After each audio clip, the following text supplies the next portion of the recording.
अस्सलाम वालेकुम दोस्तों, क्या हाल है। उम्मीद करते हैं सब खैरियत से होंगे। एक बार फिर हम तशरीफ़ फरमा हैं आपकी खिदमत में एक नए टॉपिक के साथ।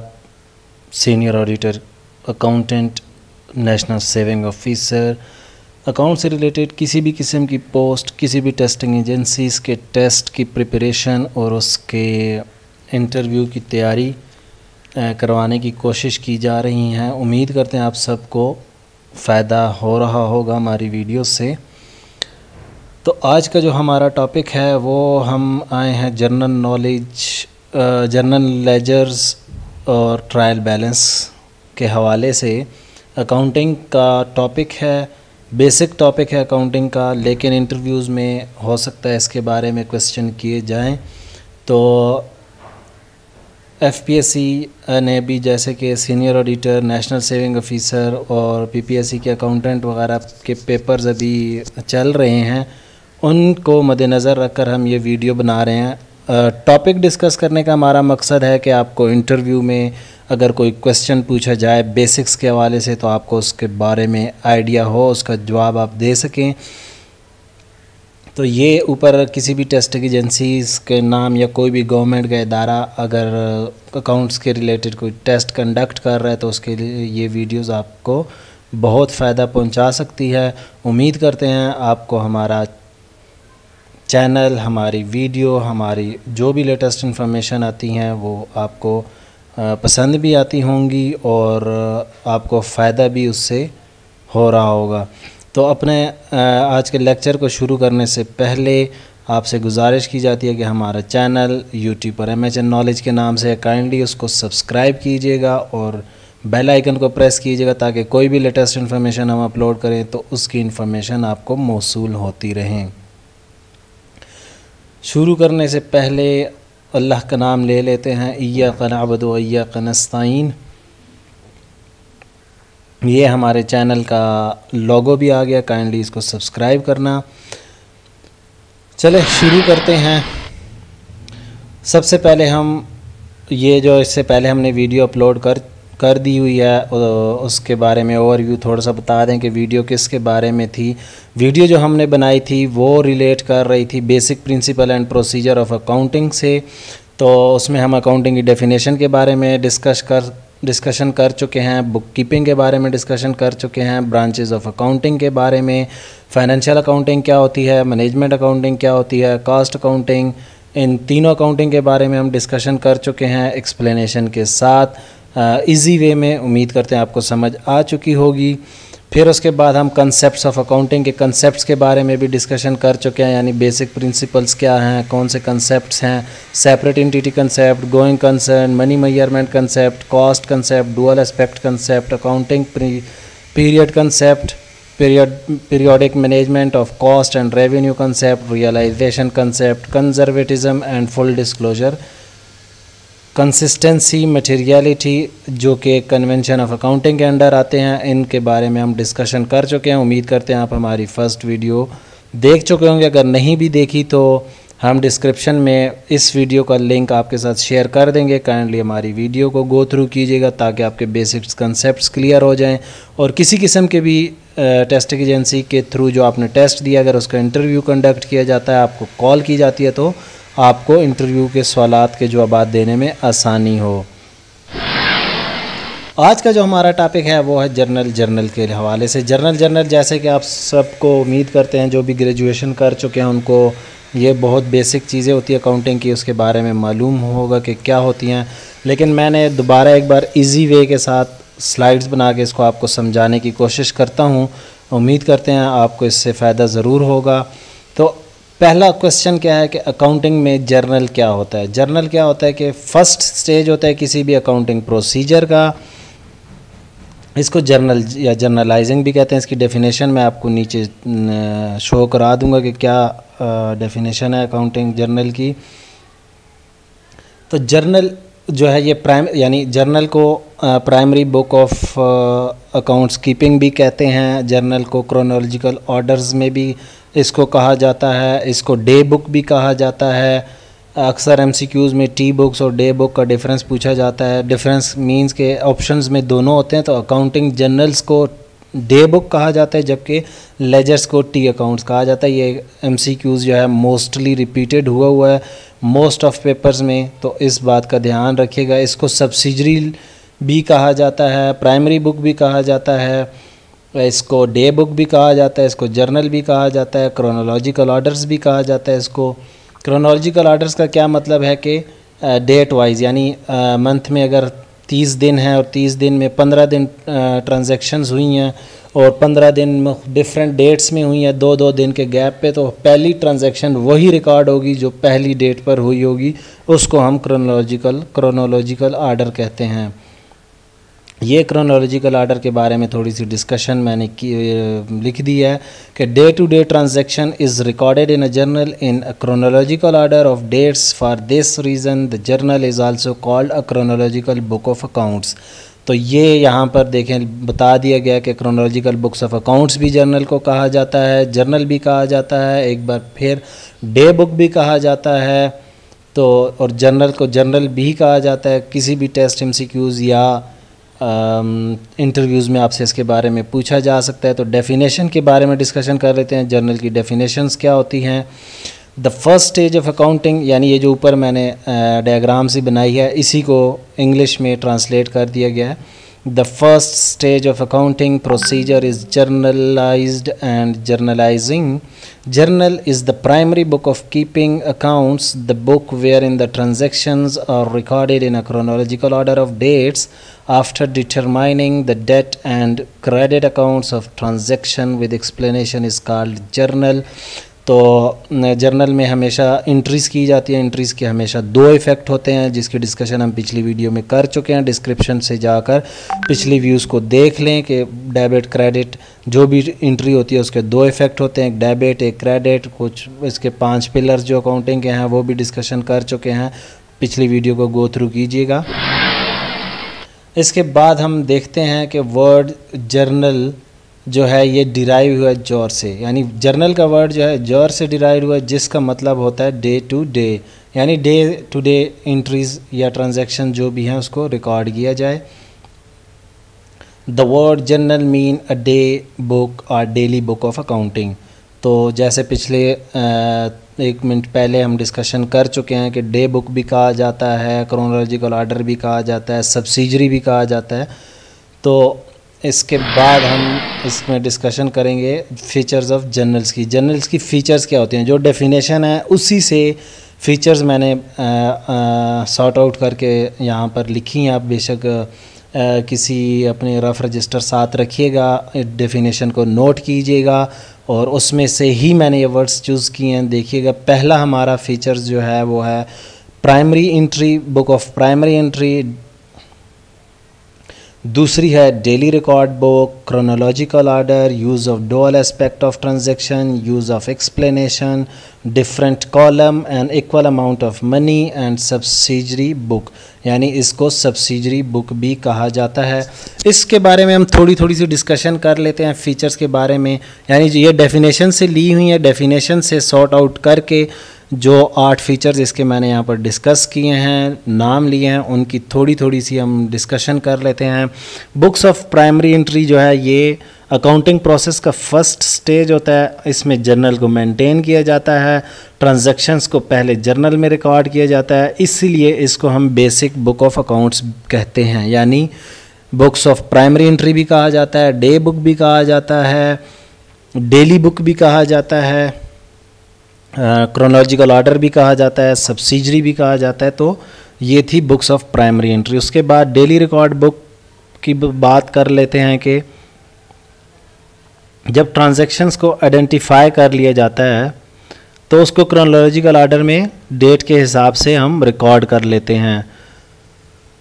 यानी वही बात है कि क्रोनोलॉजिकल ऑर्डर डेट के हिसाब से डेली के बेसिस पर इसको रिकॉर्ड करना होता है। फिर क्रोनोलॉजिकल ऑर्डर के बारे में हम डिस्कशन कर चुके हैं बैक पर कि डेट के हिसाब से इसको बुक किया जाता है। डुअल एस्पेक्ट्स की बात हम पिछली वीडियो में कर चुके हैं कि हर ट्रांजैक्शन के 2 इफ़ेक्ट होते हैं, डेबिट एंड क्रेडिट। बाज़ एंट्रीज़ में एसेट्स दोनों डेबिट और क्रेडिट हो रहे होते हैं, लाइबिलिटी, एक्सपेंस, इनकम। तो ये पिछली वीडियो को काइंडली गो थ्रू कीजिएगा, इस कंसेप्ट की वहाँ पर फुल कंसेप्ट के साथ क्लैरिफिकेशन की हुई है, एक्सप्लेन किया हुआ है। यूज़ ऑफ एक्सप्लेनेशन का क्या मतलब है कि हम मींस नरेशन देते हैं जर्नल एंट्रीज़ में, जो भी एंट्री हो जाए उसके साथ एक नरेशन दी जाती है, वहाँ पर थोड़ी सी एक्सप्लेनेशन लिखी जाती है। तो जिसकी बेस पर हम अगर कोई स्टेटमेंट नहीं भी दी हुई, कोई ट्रांजैक्शन हुई है, उसकी नरेशन पढ़ लेते हैं तो हम आइडिया लगा सकते हैं कि क्या मतलब है इस ट्रांजैक्शन का। फिर डिफरेंट कॉलम का क्या मतलब होता है कि हर पेज जर्नल का जो होता है उसको 5 डिफरेंट कॉलम्स में डिवाइड किया जाता है, यानी जो इसका फॉर्मेट होता है, फॉर्मेट खैर मैं सॉरी इधर इन करना भूल गया, मुझे चाहिए था कि मैं यहाँ पर लगा लेता। जर्नल का फॉर्मेट भी अक्सर पूछा जा सकता है, फॉर्मेट में किस तरह का फॉर्मेट होता है। तो फॉर्मेट में 5 कॉलम बनते हैं। पहले कॉलम में हम डेट लिखते हैं, दूसरे में अकाउंट टाइटल लिखा जाता है, तीसरे में एक्सप्लेनेशन लिखी जाती है, चौथा कॉलम LF होता है जिसको लेजर फोलियो कहते हैं, यानी यहाँ से अमाउंट और ट्रांजैक्शंस जो हैं वो लेजर्स में फॉरवर्ड कर दी जाती हैं। फिर डेबिट मनी होता है, यानी डेबिट कॉलम होता है और क्रेडिट कॉलम होता है। 7th है an equal amount of money. इसका क्या होता है, मतलब क्या है कि जो भी ट्रांजैक्शन है वो दोनों डेबिट और क्रेडिट सेम अमाउंट से होनी चाहिए। सब्सिडरी बुक क्या होता है कि जर्नलाइजिंग ऑफ ट्रांजैक्शंस जो है लेजर्स की प्रिपरेशन में कन्वीनियंटली हमारी मदद करती है, इसीलिए लेजर्स जर्नल्स को हम सब्सिडरी बुक टू लेजर्स कहते हैं, यानी सब्सिडरी बुक टू लेजर की सब्सिडरी बुक जर्नल कहलाई जाती है। ये थे हमारे कुछ फीचर्स जिसके बारे में हमने डिस्कशन की, जर्नल्स के फीचर्स थे। आगे चल के देखते हैं कि आगे हमने अच्छा मेथड ऑफ जर्नलाइजिंग पर थोड़ी सी बात कर लेते हैं। इस पे लिखा हुआ है कि it has already been said that as per principle of accounting account are divided into 5 groups. तो 5 ग्रुप कौन से हैं? एक्सपेंस, इसके अगेंस्ट इनकम, तो ये income statement of comprehensive income में रिकॉर्ड की जाती है। फिर एसेट्स और लायबिलिटीज़ होती हैं जो कि SOFP statement of financial position में रिकॉर्ड की जाती हैं। ये अगर हमारे दोनों साइड इक्वल आ जाएं तो इसका मतलब है हमारा क्वेश्चन, हमारी बैलेंस शीट, हमारी कंपनी की पोजीशन, जो हमने ट्रांजैक्शंस की हैं, लेजर्स बनाए हुए हैं, उसके बाद स्टेटमेंट ऑफ कम्प्रीहेंसिव इनकम तैयार की है, उसके बाद बैलेंस शीट जो तैयार की है, अगर वो इक्वल आ जाती है तो मतलब कि पीछे सारे स्टेप हमारे एक्यूरेट हुए हुए हैं। एक होता है कैपिटल, और तो ये 5 पिलर्स होते हैं अकाउंटिंग के, और इनके बारे में डिस्कशन पिछली वीडियो में की जा चुकी है। डिस्क्रिप्शन में लिंक मौजूद होगा, काइंडली उसको गो थ्रू कीजिएगा, अपने कंसेप्ट क्लियर कीजिएगा, क्योंकि इंटरव्यू में किसी भी टाइप का क्वेश्चन अकाउंटिंग से रिलेटेड पूछा जा सकता है। तो ये बेसिक्स चीज़ें हैं, बेसिक्स के बारे में अक्सर क्वेश्चन किया जाता है। उसके बाद है rules of debit credit. Debit credit का रूल ये है कि एसेट्स कंपनी में इन होने से यानी इंक्रीज़ होने से डेबिट होती हैं, डिक्रीज़ होने से क्रेडिट हो जाती हैं। एक्सपेंस और एसेट्स का सेम रूल होता है, एक्सपेंस ज़्यादा होने से डेबिट होता है, कम होने से क्रेडिट हो जाता है। लायबिलिटी कम होने से डेबिट होती है, इंक्रीज़ होने से क्रेडिट होती है। इसी तरह इनकम का भी यही प्रोसीजर होता है, जबकि कैपिटल जो है ये बिज़नेस के लिए ओनर्स की तरफ से लायबिलिटी होती है। ओनर अपना पैसा बिज़नेस में फेंकता है, डालता है, इन्वेस्ट करता है, तो बिज़नेस की ये एक किस्म की लायबिलिटी होती है कि उसने ओनर को ये प्रॉफिट समेत वापस करने होते हैं। रूल्स ऑफ डेबिट क्रेडिट भी पिछली वीडियो में डिस्कशन हो चुकी है, उसको गो थ्रू कीजिएगा। ये जो पिक्चर है बेस्ट डिस्क्रिप्शन है इसकी, यानी इसको बहुत बेहतरीन डिटेल वाइज इसको डिफ़ाइन कर रही है। काइंडली इसको भी समझने की कोशिश कीजिए। सबसे बेसिक्स रूल है अकाउंटिंग का। उसके बाद है what is accounting ledger. Accounting ledger क्या होता है? तो ये सेकंड स्टेज होता है अकाउंटिंग प्रोसीजर का। इसमें हम इसको यानी लेजर को हम टी अकाउंट भी कहते हैं, और लेजर्स बनते हैं जर्नल से हम ट्रांजैक्शंस की अमाउंट्स वगैरह कलेक्ट करके इस पे पुट कर देते हैं, तो हमारे लेजर्स तैयार होते हैं। Ledger is an account. तो इसकी डेफिनेशन पे एक नज़र डाल लेते हैं। Ledger is an account to record categorised and sort of transaction for maintaining the balance of company, each assets, liability, owners equity like capital, revenue expense accounts so that balance sheet and income statement can be properly prepared. So इसके बारे में हम चंद एक minute पहले भी discussion कर चुके हैं। ये लेजर्स के बारे में बता रहे हैं कि an account record categorise sort out को नीचे डेफिनेशन में डिस्कशन कर चुके हैं हम। उसके बाद जाते हैं the word ledger derive from ledge, ledge से निकला which means shelf to keep something, as various kind of things that are kept on the shelf in order. Similarly, every account of business concern is recorded in the ledger separate or in a classified way. अच्छा, इसके बारे में एक question भी solve कर चुका हूँ। तो लेजर्स, जर्नल, ट्रायल बैलेंस और उससे फिर बैलेंस शीट, तो वो उसकी भी डिस्क्रिप्शन मैं इसी वीडियो के साथ अटैच कर दूँगा। आप काइंडली उस वीडियो को भी देखिएगा, प्रैक्टिकली भी सॉल्व हुआ, आपको वहाँ से भी अंडरस्टैंडिंग हो जाएगी। नहीं तो इससे पिछली वीडियो में बेसिक कंसेप्ट्स में डिस्कशन की गई है, उसको भी गो थ्रू कीजिएगा, वहाँ से भी आपको इसकी उम्मीद करते हैं कि अंडरस्टैंडिंग बिल्डअप हो जाएगी।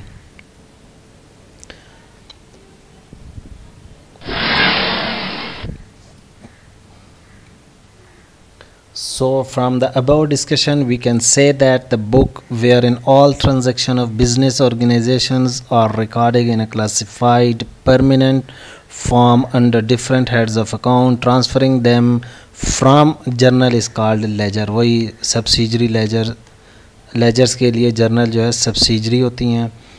तो ledger से ही journal से ही हमारे ledgers तैयार किए जाते हैं, ये उसके बारे में लिखा हुआ है। उसके बाद हम थोड़ी सी डिस्कशन कर लेते हैं। ये अकाउंटिंग साइकिल है अकाउंटिंग का, तो इसको गो थ्रू कर लेना क्या लिखा हुआ है इसमें। लेजर्स के कुछ फीचर्स हैं। सबसे पहले हम एनालाइज और क्लासीफाई करते हैं data about an economic event, identify the transactions from the event in the first step in the accounting process, फिर journalising the transaction, posting from the journal to the journal ledger, preparing an unadjusted trial balance, recording adjusting entries. ये basics accounting की basics हैं, इसके बारे में go through कीजिएगा।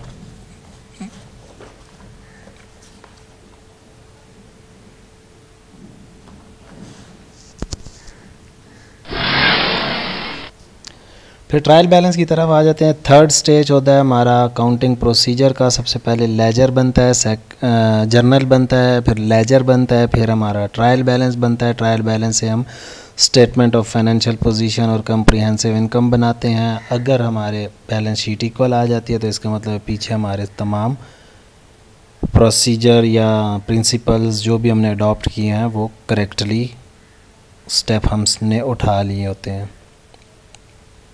Trial balance prepared at particular date, ledger account से ये बनाया जाता है। Balance to check arithmetically accuracy, जिसमें चेक की जाती है। फिर फाइनेंशियल स्टेटमेंट और इनकम स्टेटमेंट इसकी बेस पर बनाए जाते हैं। डेफिनेशन देख लेते हैं। The statement which is prepared at a particular date with the ledger account balances to test the arithmetical accuracy of the ledger account and also to facilitate preparation of financial statement is called a trial balance. Trial balance के भी कुछ features हैं, उसके बारे में भी हम discussion करेंगे। उससे पहले ट्रायल बैलेंस जो है ये मेरा यानी एक अकाउंट नहीं होता। लेजर्स तो अकाउंट होते हैं लेकिन ट्रायल बैलेंस जो है ये अकाउंट नहीं होता, इसको मेरिस स्टेटमेंट कहा जाता है। According to J.R. Bathli boy, उसने क्या कहा था कि ट्रायल बैलेंस में be defined as a statement of debit and credit balances extracted from the ledgers with a view to testing the arithmetical accuracy of the book.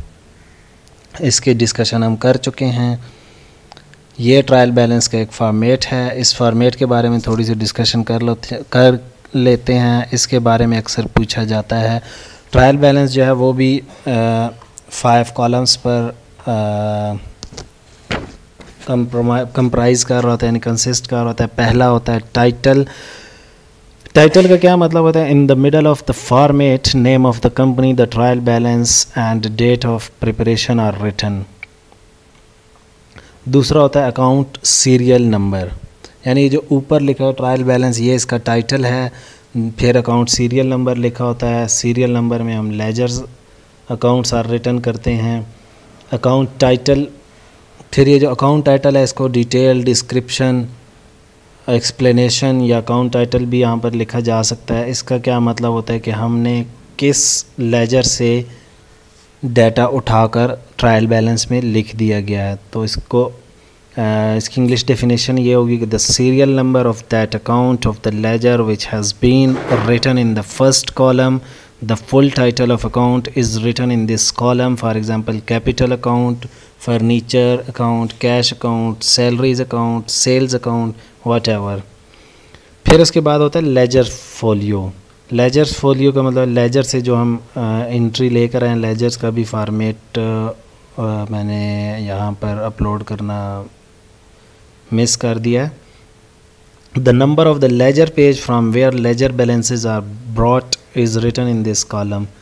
फिर एक debit balance है, फिर क्रेडिट बैलेंस है। Debit balance वही है कि income, expenses, assets, इनका normally balance जो होता है डेबिट बैलेंस होता है, जबकि इनकम और लाइबिलिटी का नॉर्मली बैलेंस जो होता है वो क्रेडिट होता है। तो ये ट्रांजैक्शंस रिकॉर्ड करने के बाद लेजर्स जब हम बनाते हैं वहाँ पर ब्रॉड फॉरवर्ड और कैरिड फॉरवर्ड जो है वहाँ से हम इसका अंदाज़ा करते हैं कि कौन सा बैलेंस किस साइड पर हमने रिकॉर्ड करना है। तो debit balances of ledger account are written in this column and all credit balance of ledger's account are written in this column। ये थी हमारी ब्रीफ थोड़ी सी डिस्कशन बेसिक्स के बारे में। इसके बाद हम इसी टॉपिक से रिलेटेड MCQs डिस्कस करेंगे और फिर टेस्ट प्रिपरेशन के लिए उम्मीद करते हैं आपको फ़ायदा ज़रूर हासिल होना है।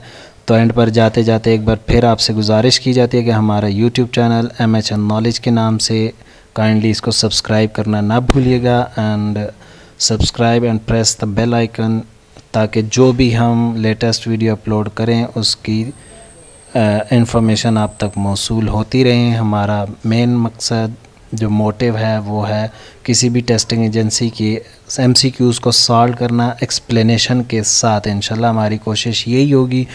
किसी किस्म की भी अकाउंटिंग की क्वेरी अगर आपको आती हैं तो वो भी आप हमें व्हाट्सएप, ईमेल, हमारा फेसबुक पेज या ग्रुप में अपलोड करके उसके क्वेरी का 24 घंटे के अंदर आंसर सॉल्यूशन आपको प्रोवाइड कर दिए जाएंगे। इकोनॉमिक्स और मैथमेटिक्स के हवाले से अभी तक हमने कोई वीडियो नहीं बनाई, तो उसके भी अगर कोई क्वेरी हुई तो आप रब्ता कर सकते हैं। नीचे नंबर भी मेंशन किया व्हाट्सएप ग्रुप का। तो एक बार फिर जाते हुए हमारा चैनल MHN नॉलेज को सब्सक्राइब करना ना भूलिएगा। आपसे नेक्स्ट वीडियो तक के लिए इजाज़त चाहते हैं। अल्लाह हाफिज़, अपना बहुत सारा ख्याल रखिए।